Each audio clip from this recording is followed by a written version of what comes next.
Welcome to Inspire Campfire, a podcast where ordinary people tell their stories of extraordinary adventure. These are campfire stories meant to inspire the rest of us to light the fire within, get outside, follow our dreams, and return to tell our own stories. Ready? Let's strike the match.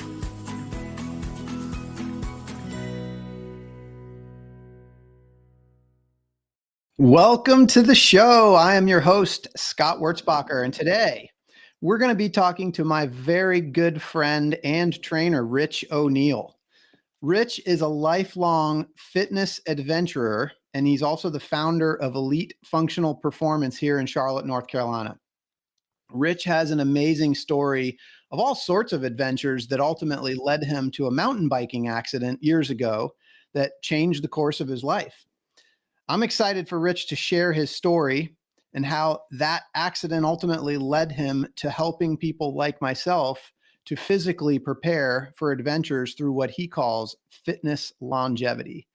Rich has done so much for me personally to help me with some back pain issues that ultimately got me back to where I was doing the adventures that I was able to do. And so I'm super excited to share his story with you and some of his guidance on fitness longevity. So Rich, welcome to the campfire, my friend.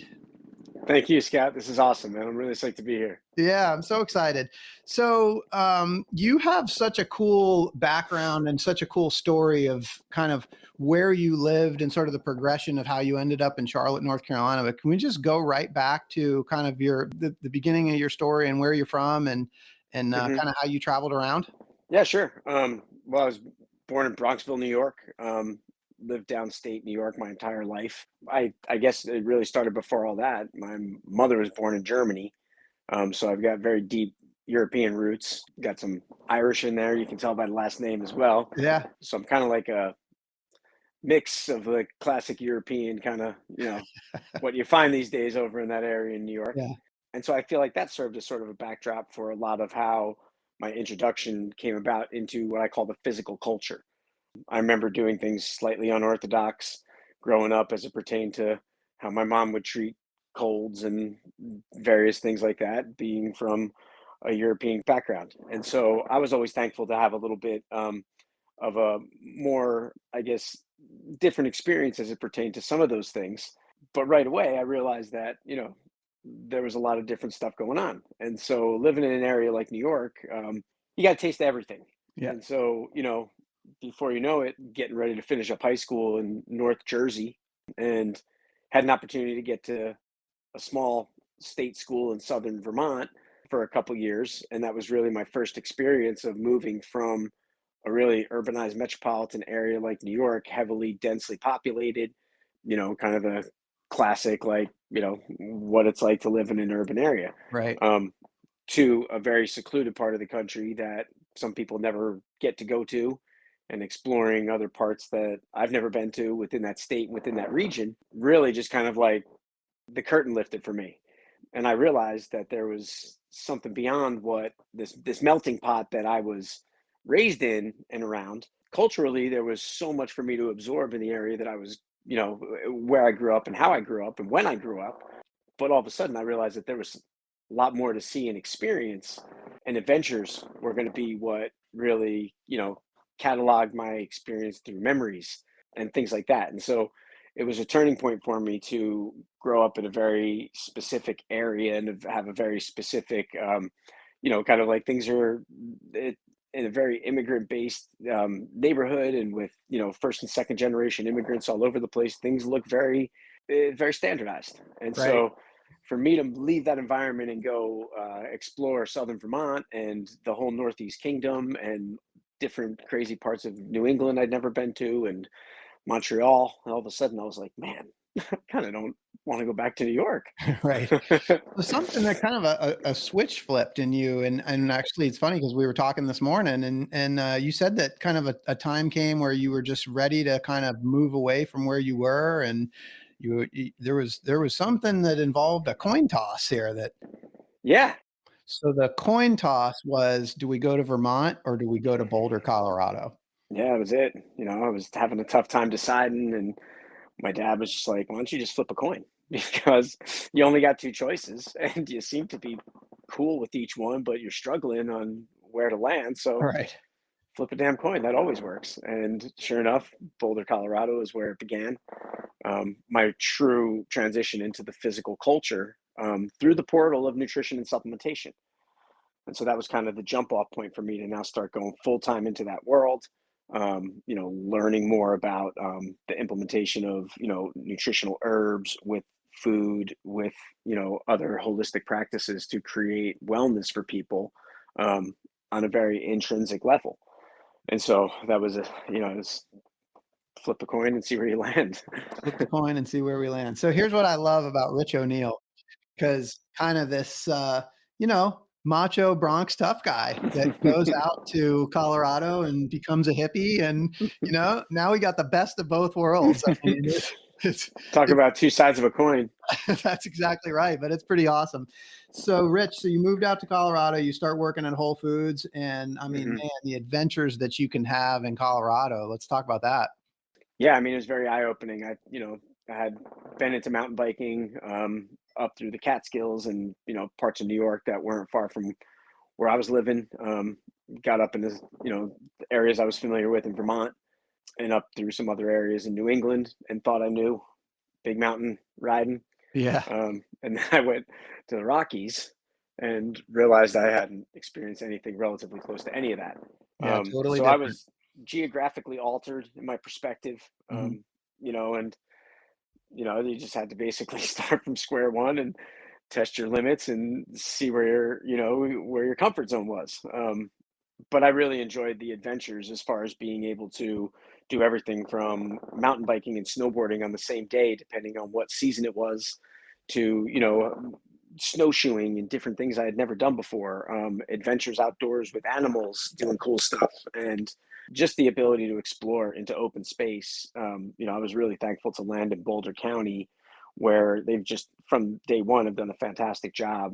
Really sectorizing certain areas for open space Yeah. and just allowing community members to go enjoy some of the most gorgeous, well kept areas that you'll find anywhere around there. So from an adventure standpoint, every day was something new for me. I'd look at my schedule at Whole Foods a week ahead of time and be like, man, I hope it's not raining Wednesday and Sunday because I want to get out and do something cool. Those are my days That's off next right. week. That's right. And so, yeah, it was really awesome to be able to be Yeah. in an environment that supported that. And really, I was just there to go. That for sure. And so mountain biking became a pretty big thing for you out there. Let's talk about that.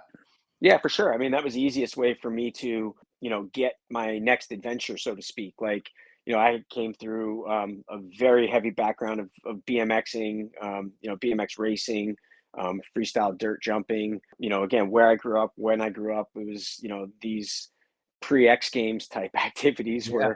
where, we'd build a mound of dirt and start launching ourselves without pads or helmets upside down and around and about. And sometimes you land rubber side down, and sometimes you don't. But my background had always been very prolific on a bicycle, and I enjoyed it and did very well as far as some of the trick stuff and whatnot. So mountain biking was a natural, fit. It seemed a lot easier to do certain things with bigger wheels and Mhm. shocks and absorption factors that were never there on those little 20-inch steel BMX bikes that you remember growing up with. And Yep. so I really got into the racing aspect and got really into the, let me get in shape here, training in the altitude kind of thing.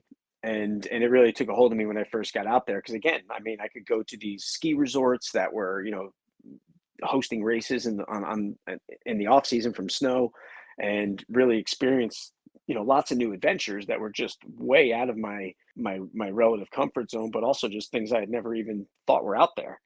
So it was really, really cool to get into the mountain bike side of things. Cool thing about working at a store like Whole Foods Market was you had a lot of people from different areas of Boulder County all coming to that store to work. So, I mean, I had Mhm. buddies that were in the produce department that would live in some of the towns that I would love going mountain biking in. So we'd make plans on days off to connect up in their hood, and they'd show me a Yeah. bunch of like awesome secret trails that were built like out of these old, U.S. Forest Service roads that got retired in the '70s, and some guys get out there with some chainsaws and build like a few miles of single track, and it's like epic, but nobody knows about it. And Right. now I can go up there and mountain bike. Like it was sick Right. making some of those connections, and literally adventures that you wouldn't even expect, but you can cultivate that through an environment like that. And that's really the mountain bike community really drew me in. Yeah, and the way that you were biking out there, this wasn't just kind of casually riding around trails in the woods. I mean, you were on some pretty you're first of all in Colorado, 14ers out there Yeah. and you're on a mountain bike and there's some speed involved. Let's talk about some of the danger and then let's talk about what happened.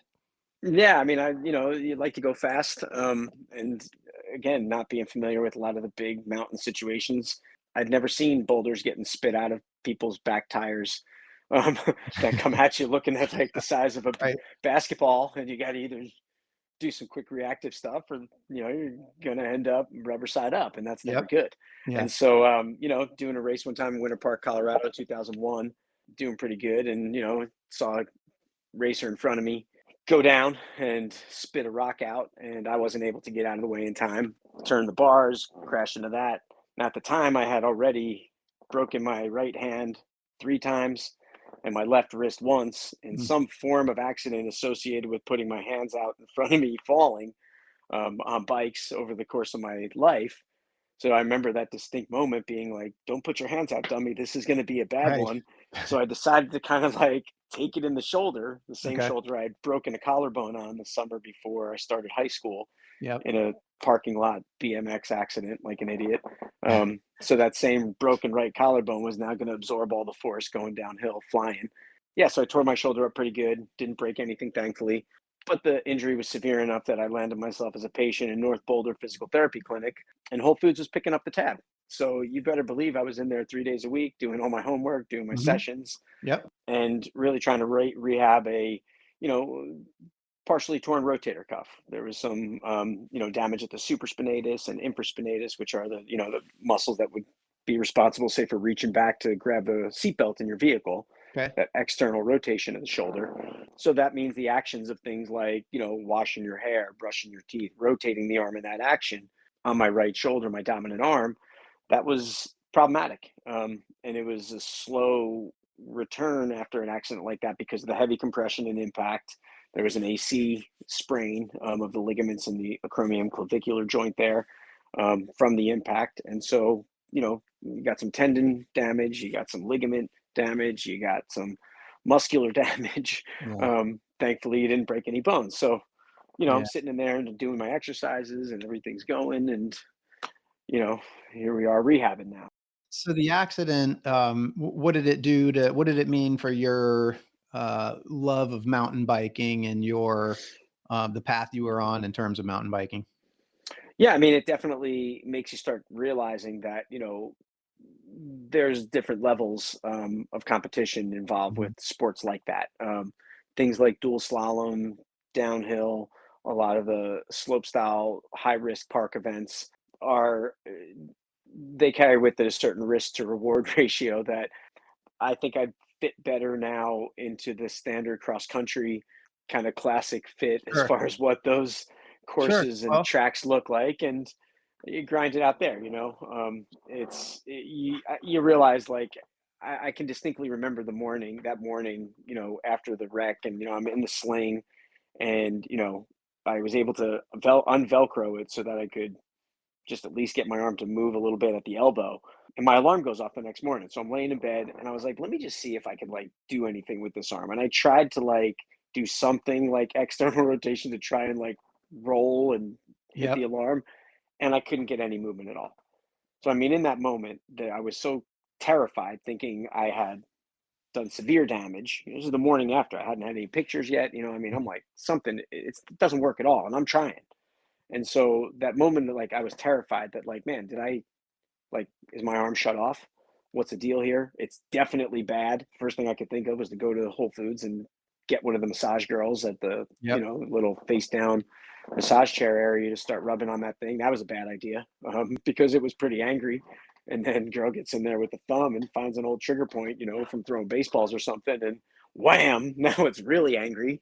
And yeah, so I mean, it was terrifying in that moment. And then you start to realize like, I love this sport, but I don't need to have these type of, near death experiences in order to get what I need from that sport. So a Right. lot of times the injuries put the brakes on for you, because Right. I wasn't that good at putting the brakes on myself when I was going downhill on a bike. And so, the speed works right up until the point that there's a wreck that says back off a little bit. Yeah, well, sometimes life shows us what we need to be doing, right? It just if we can't figure it out on our own, but a couple of Yeah. hands, a wrist, you said, a shoulder. Yeah. Yeah. But clearly you did learn your lesson because now you've got people that are just like you coming in to see you. So Yeah. so how does this story kind of round out in terms of like next steps in Colorado and how you ended up here in Charlotte and how Elite Functional Performance was born? So it was interesting, I'm sitting in there working at Whole Foods, figuring, hey, this thing is going great. I'm working in the what I consider the premier department Mhm. of the store, vitamins and health and beauty aids, and we had a great team and I'm loving it. And I'm like, man, I'm going to grow with this company. And I'm rehabbing my shoulder. Here we go, and everything's going great. And then all of a sudden, I go in and I remember my PT. He was a good dude. We were buddies on LinkedIn. And he's like, yeah, last session today. And, we're going to wrap everything up. And I'm like, hold up, dude. I can't like take that 2 pound weight from last time and go over head yet pain free. Like, Yeah. where are we at with this? What do you mean last session? He's like, well, it's the last session that is pre-approved. So I'll tell you what the rate is, and you can pay out of pocket if you want, but Yeah. this is the last session that's, on your package. Right. And when I realized that the out of pocket cost was unrealistic, I was like, all right, I'm not done yet with this process. If you were me, how could I learn more about the shoulder? So I asked them to write a couple books down, name of a few books that I could look up or whatever on shoulder, figure out what's going on. And I'm a pretty smart dude. I graduated from college. And so I was like, There let you go. me see if I can figure this thing out. So I read a few books on shoulder anatomy and I realized, all right, I've had it wrong most of my life, playing overhead sports and doing things that involve compression and breaking my shoulder. So mechanically, I was so off, and muscularly, I was so out of balance. Once I understood sort of what the structure was made up of and how it looked, I took my Whole Foods YMCA membership and went over to the gym and Yeah. kind of made up my own exercise routine. And within about a month, I was damn near out of pain. And within about 6 weeks, man, I was probably the strongest I'd ever been. And so something dawned on me in that moment. And it's funny because the YMCA was like directly behind Whole Foods in Boulder, separated maybe on the Yeah. side by like a softball field. And I remember getting out of the gym after I had this epiphany that, like, oh my God, all I was lacking was strength. Mhm. I like ran over to Whole Foods and was like telling my buddy, I'm like, I think I figured out the shoulder thing. Like, I got no pain now. This thing's actually working. Yeah. And I realized I think I need to start exploring more into the world of movement, fitness, and strength, because I could only imagine there were people in a very similar situation like me that were going to have a, unfavorable outcome from a classic clinical experience. But what do? Do they go to the YMCA and start doing push-ups again? Because that might have been what caused their problem. Yep. And so I immediately saw that, through my experience in athletics and everything else through high school, college, you name it, I was like, okay, there's a break in the functionality as far as how exercise is typically being taught. We have what I call a beat them till you break them type attitude toward exercise. And then when you're broken, you've got a less than favorable outcome from the clinical experience. I'm like, well, this is obviously why people think that as you get older, things are supposed to hurt and get more broken, is because you broke it on purpose and you don't have anyone to fix it. Yeah. And so I was like, what if you didn't break it? And when it started to kind of sound weird, you knew how to fix it. So I had this vision in my head of like, all right, what if you did exercise in a way that didn't destroy the body? Or what if you did things with movement that actually taught the body to, flourish within the way it was designed to work? Would that mean that you'd have knee pain at 50, 60, 70 and back pain and all this other stuff? Like, Yeah. maybe not. And so it kind of got this seed planted in my head. And, I've had some connections through Whole Foods that got me linked up to a local gym, 24-hour fitness. So I got certified for personal training and began my personal training career there in 2003 at Yeah. 24-hour fitness in Boulder. Yeah. So this whole thing kind of evolved and what you practice at Elite Functional Performance is what you call fitness longevity. Can you tell us about that? Yeah, absolutely. So again, everything was so pivotal for me, that experience at Whole Foods and moving out my true adventure moving out of New York to Boulder. Yeah. I was working in the nutrition department with a kid who did body work, a really awesome, high level, world class, elite level body worker. And he had hooked up with a guy in Boulder just down the block from our Whole Foods, and he was doing body work at his gym. And here I am now, a new trainer, and we're working the night shift together at Whole Foods, and he's telling me about his body work clients and where they're all tight, and I'm telling him about the exercise programs I'm writing for the clients that I have at the gym.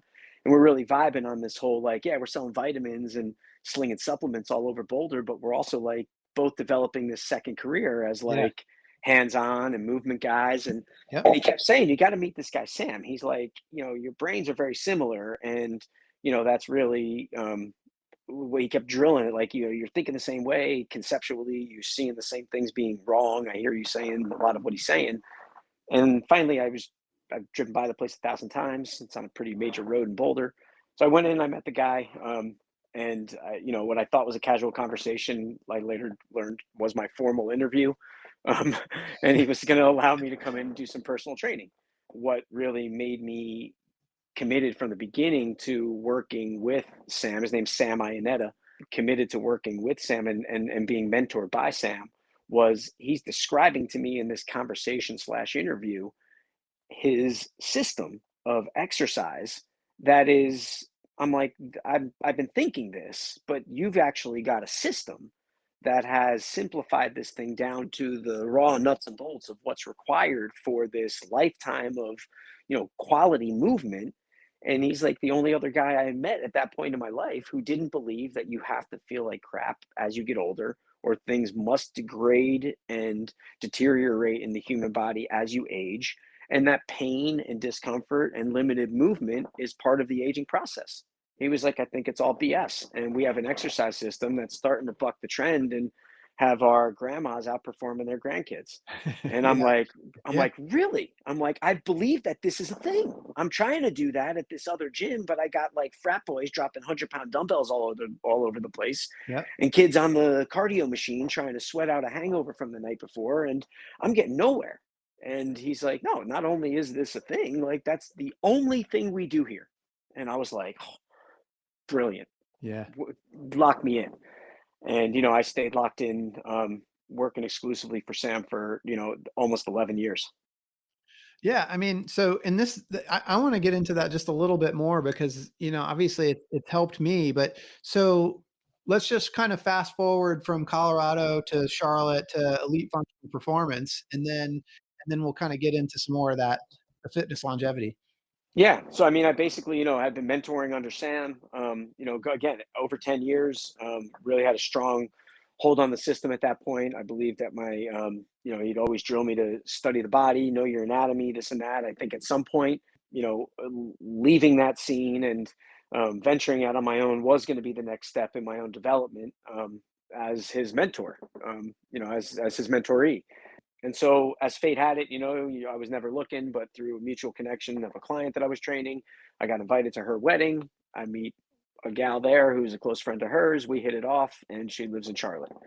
So now comes the choice, right? Do I stay in Boulder and continue this thriving career, or do I chase the woman I just fell in love with and put myself back in the Eastern time zone in a new environment for a new adventure?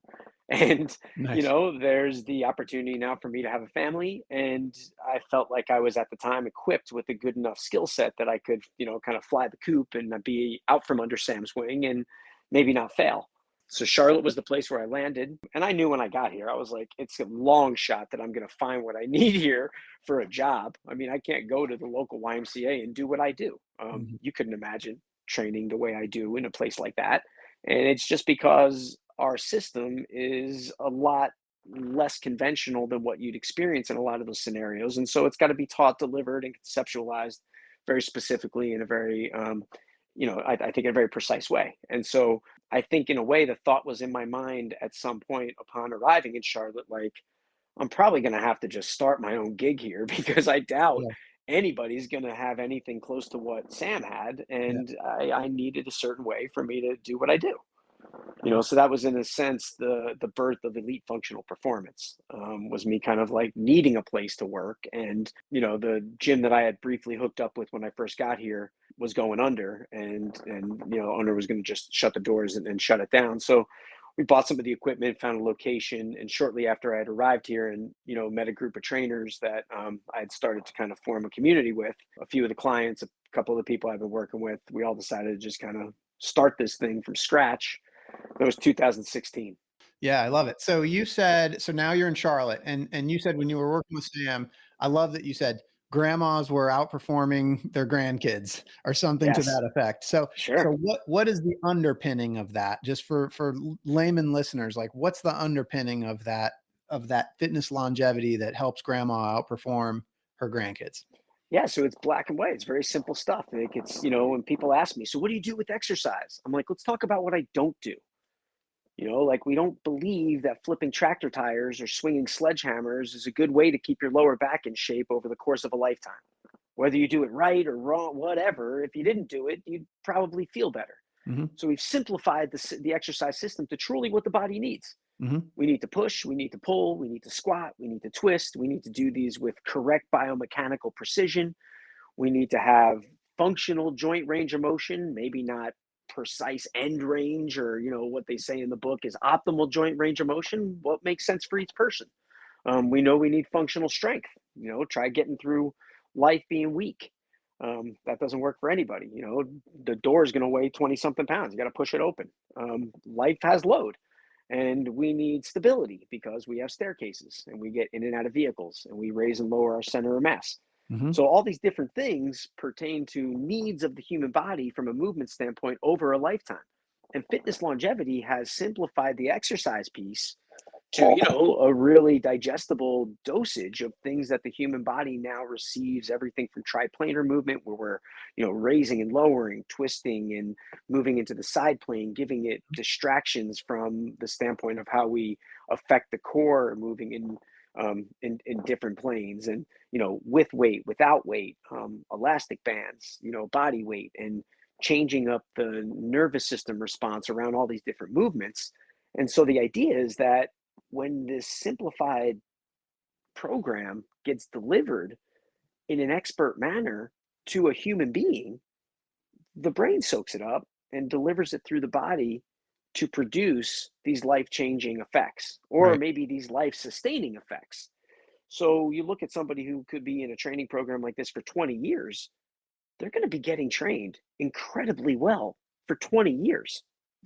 If you put them up against an 11-year-old, anyone would say, well, that 11-year-old's going to run circles around him. Right. I'm like, not in a stability exercise. She's been training with me for 17 years. She'll outperform anybody in that one exercise. So the ability for the body to absorb the concepts, the principles, it really working through this progressive overload concept of how we get people stronger and have them understand how to keep themselves stable. you Yeah. know like kids don't learn that yet. Athletes don't learn that, and we're trying to really change things now as far as what the landscape looks like at the younger levels, so that we can all outperform what's supposed to happen as we age. Yeah. Well, and one of the things, like one of the reasons I'm most excited about having you up specifically on this podcast is really our journey together because, I came in to see you. I think it's 4 years, might even be coming up on five. But I had back pain, and I thought I went from being a runner to back pain where I thought I was never going to run again. And in working with you, we got me back to the point to where I was running. And this past fall, I was able to run in a half marathon and get a personal record. But part of that whole thing was, preparing and being able to like fitness, some of fitness longevity for me is to be able to go on adventures and to be able to be in good physical condition so that I can go on adventures with my kids. Right? So, I went from thinking I was never gonna run again to being back to running, like, that's no problem. Last month, you helped me get ready to be able to go and climb Mount Kilimanjaro, the roof of Africa, 20,000 feet, the highest point in that continent.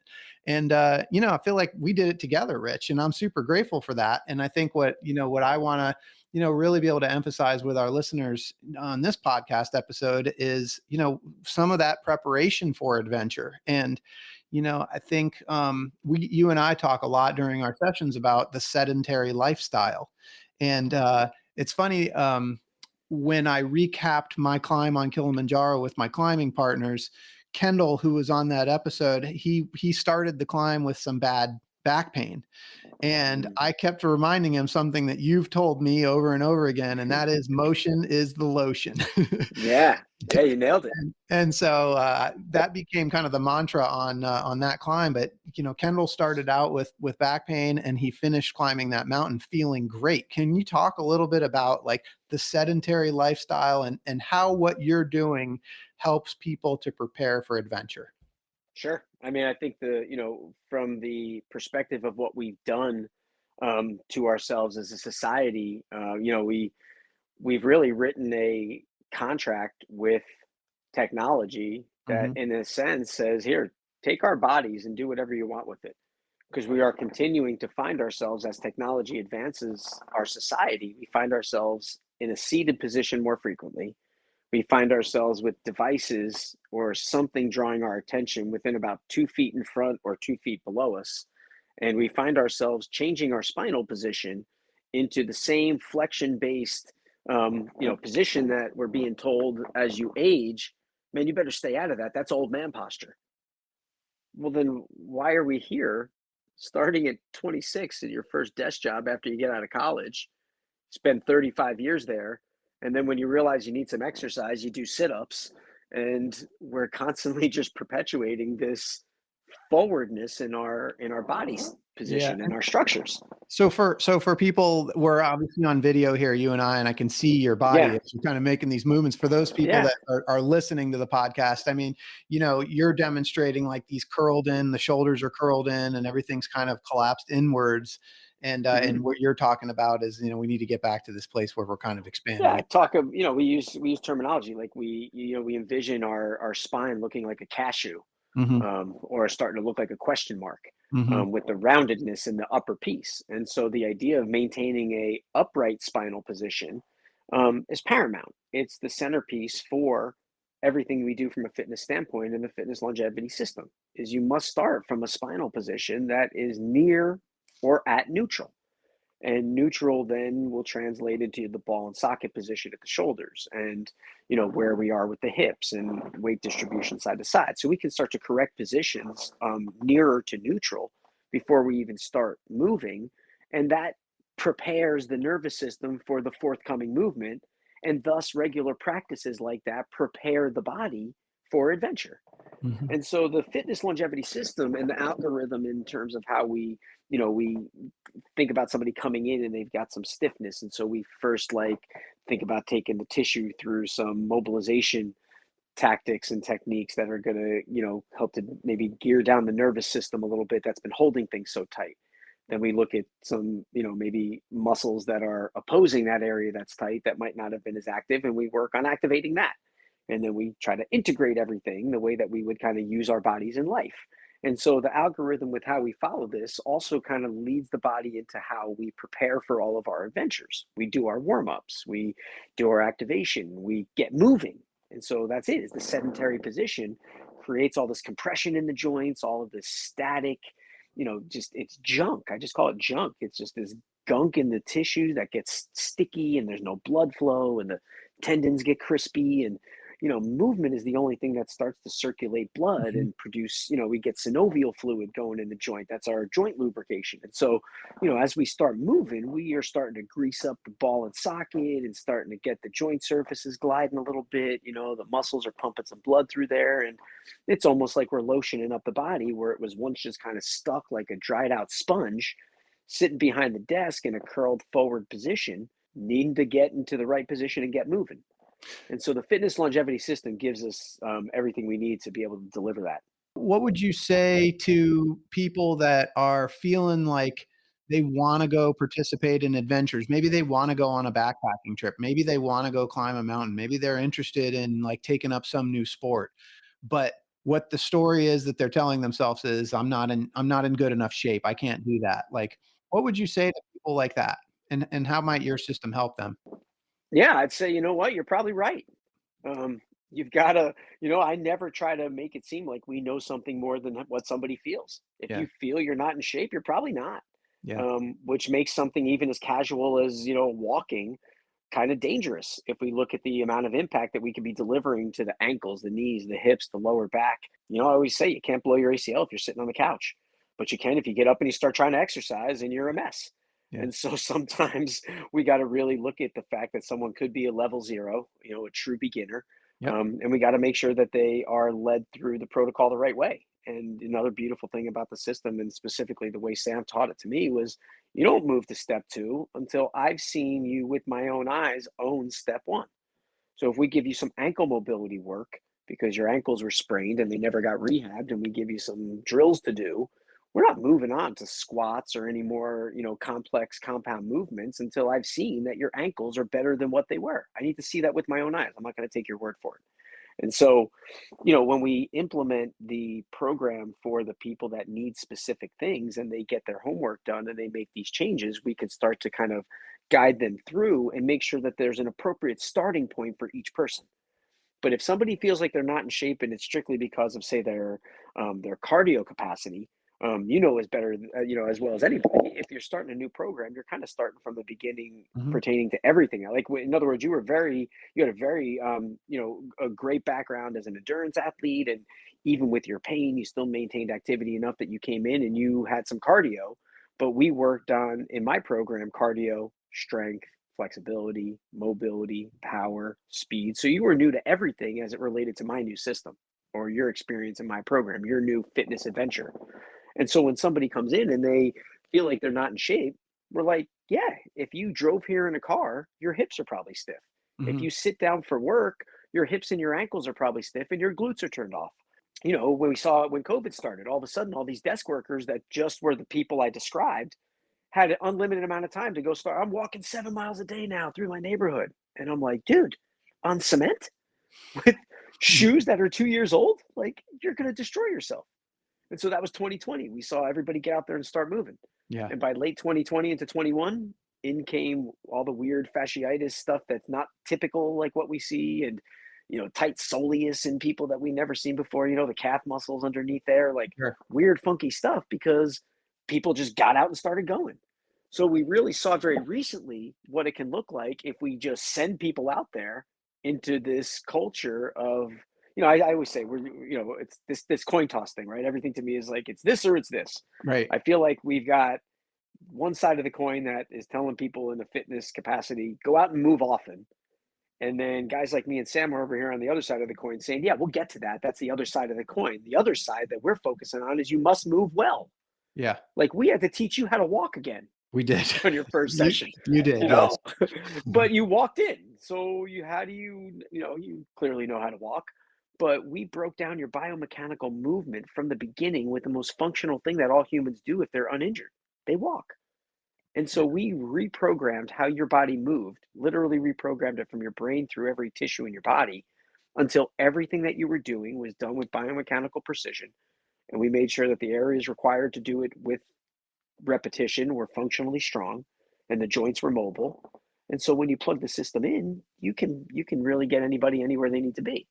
Well, and I can say, I mean, I think just having my own personal experience, this isn't there were a lot of ahas involved.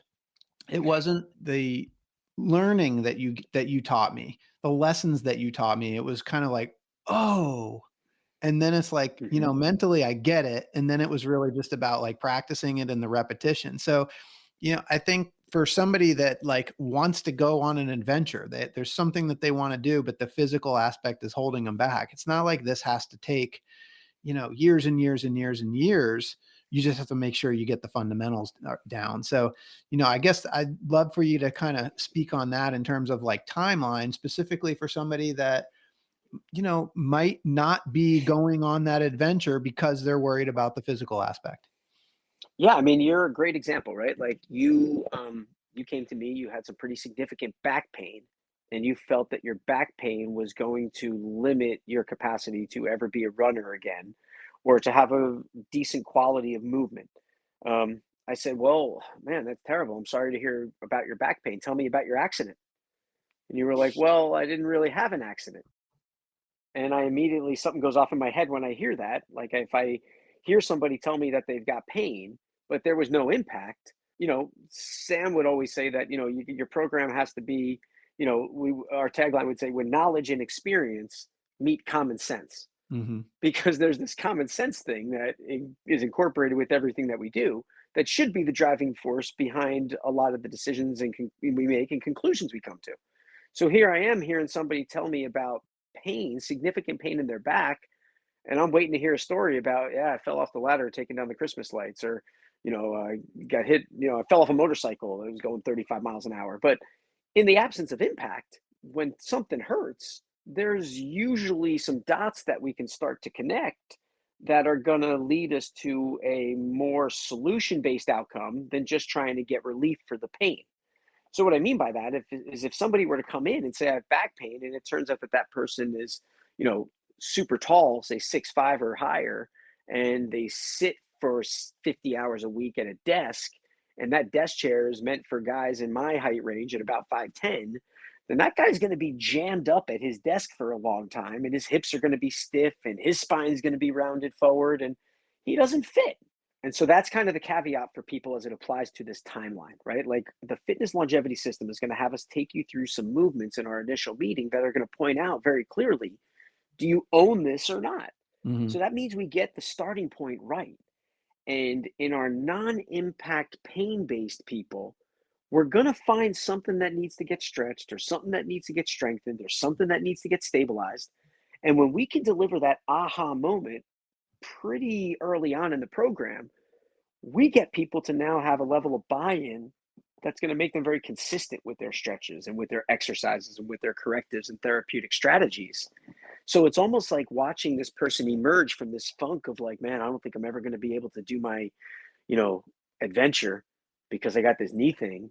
Now all of a sudden one day you come out of the gym and you're like, actually, this maniac trainer over there explained to me that it was really an ankle injury on the other side from high school track that never got rehab, that led to me leaning too much on the other side, and that knee became unstable. So I actually have hope that if I rehab the ankle and unwind some junk on the other side, that I might actually be able to be pretty normal here, because he's right. I never really fell off a skateboard or got hit by a car. I never crashed too hard. So nothing should be disrupted in there.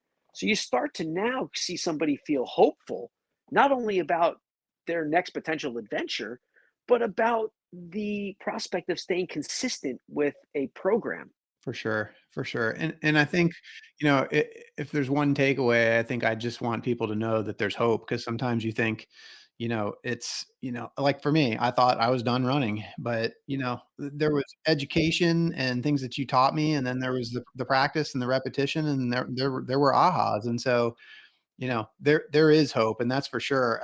Well, Rich, this has been awesome. I've got two more questions that I ask everybody that comes on the podcast. So at some Yeah. point, they're going to make a movie about your life and fitness longevity and all the people that you've helped. But I want to know who the Hollywood actor is going to be that's going to play you in this movie. Ooh, a Hollywood actor. Randy Couture. Randy Couture. Who's he? What is he in? Randy Couture is an ex MMA legend who turned Oh, into an okay. actor. He was in that movie with Sylvester Stallone and The Expendables. He was one of those like big mercenary Nice. dudes, big All tough right. guy. The reason I say that is because, as a dude with a shaved head and into the, hand-to-hand combat stuff and all that, I've been said that that's kind of like my celebrity lookalike I love it. over, and he's been in enough movies now that his name's fairly recognizable.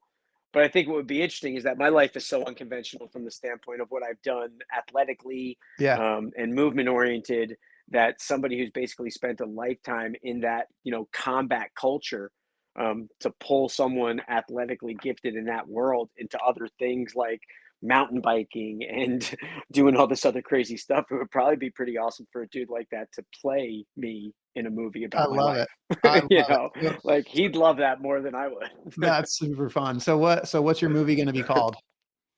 Man, I think it would have to be Pull Back from the Edge. Ooh. That's sort of kind of where I'm at right now. I was always kind of thinking about, yeah, where's the edge? I can't see it. Let me push it, push it, push it. And now I realize, like, pulling back from the edge is probably like I need the discipline to gear down Yeah. more than I need to put the pedal down and continue pushing forward at a high rate. That's kind of what got me into trouble, but that's sort of what's kept me out of trouble now is, the idea that I can dose my exercise at a less level so that my arm doesn't hurt and I can play competitive baseball as an adult. I can gear down my overall movement in general to make sure I get enough time to recover and sleep so that I can fully repair from all the damage I do. And so gearing down has sort of, pulling back from the very edge has helped me to get more out of what I can do than continuing to just drive forward and just floor it, which was really fun until you get busted up. Yeah, I love it. All right, Pull Back from the Edge starring Randy Couture. That would be awesome. I That would love be it. awesome. Man, thank you so much for being here today. For the listeners, I hope you've been inspired today as much as I have. I hope Rich's story has encouraged you to listen to the voice inside that calls you to adventure, because we want to hear your story next. If you have a story to tell or you need a nudge to create one, please send me an email. We'd also appreciate it if you'd help us spread the word by leaving a review and sharing or tagging Inspire Campfire in your social media. And until next time, I want to encourage you to get outside. Thank you for listening. Rich, thank you for being here. Thanks, Scott. You're the man.